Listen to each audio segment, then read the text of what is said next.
Ayan guys, so meron tayong race car na gagawin dito.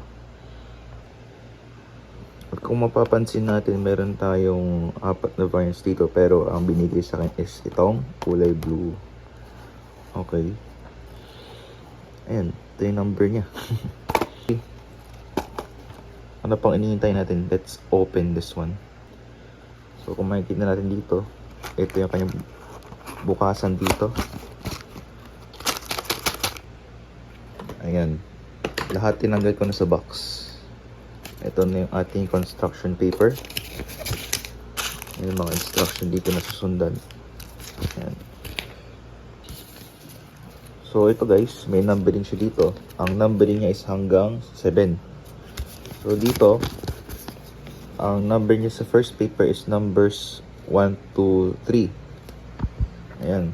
So mauna tayo sa 1, syempre, by order to.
So ayun guys, ito na yung ating truck na katulad dito sa papel na to.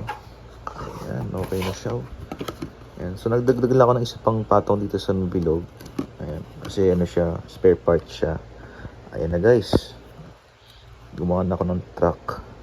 Alright, so yun. Ito ko yung buo nito. So yun, meron kompletong parts dito sa taas. Ayan, okay na siya guys. Na. So yun lang guys,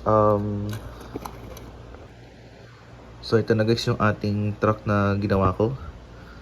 So please like, subscribe and share this video. If meron kayong any suggestions sa videos ko or any request, please feel free to comment down below at I will check it when I'm free, or if may oras ako i-check yan, mababalikan ko kayo. Thank you guys for watching.